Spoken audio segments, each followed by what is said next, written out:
Malapit na mabunyag yung matagal na nilihim. Apologies sa mahabang post. A short backstory, my eldest son is anak sa pagkadalaga ng wife ko.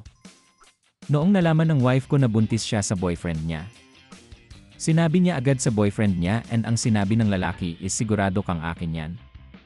Inuman mo ng gamot dugo pa lang yan. In short, wag na bigyan buhay daw and there's no way na papanagutan. First ng wife ko yung lalaki. First sa lahat-lahat at bata pa siya noon compared sa lalaki na 15 years ang tanda sa kanya. Tapos sasabihin hindi akin yan. All along akala niya totoo yung lalaki sa kanya. Sa sama ng loob niya at ng mga friends niya. Natuklasan nila na yung guy is may anak na sa isa pang babae na hindi rin pinanagutan. In short, gawain na talaga nung lalaki. Fast forward, kinip niya yung bata at nung 11 months na yung bata, that's when I met her. Nauna siya sa company na pinag-workan namin before. After a month of knowing each other, I asked her to be my girlfriend. Ayaw ang sagot niya. Tinanong ko bakit. Seryoso naman ako sa kanya. Natrauma na daw kasi siya and dun niya sinabi ang totoo at kinwento ang lahat. Instead na lumayo, sinabi ko sa kanya na di mas masaya, may baby na agad tayo. Inako ko na parang ako ang biological father ng bata. From first birthday at sa lahat, binigay ko ang best ko. About sa totoo niyang father, aware kami na darating ang araw na yon dahil wala naman lihim na hindi nabubunyan.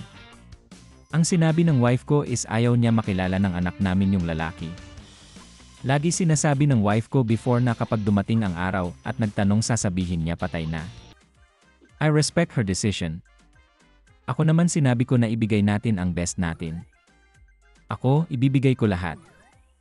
Unconditional love, quality education, time and effort ets.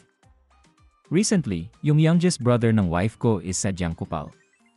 Excuse in my French pero kupal talaga sa lahat ng bagay. Pumunta dito sa amin, bumisita kasi yung parents ng wife ko sa mga apo. Sumama yung walang bilang na bayaw ko. I was at work at that time. Kinwento lang ng wife ko na habang nagkakasiyahan sila.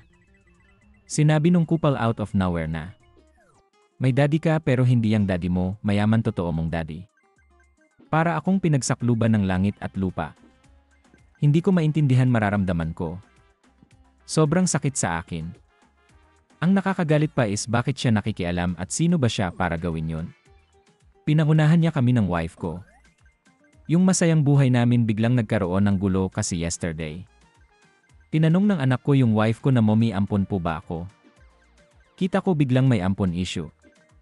Yung pinaghirapan namin ng wife ko sisirain lang ng kupal na ni. Hindi marunong maghugas ng pinggan. Bothered po kasi ako na natatakot na hindi maintindihan. Gusto kong kumprontahin yung bayaw kong pabigat lang sa buhay.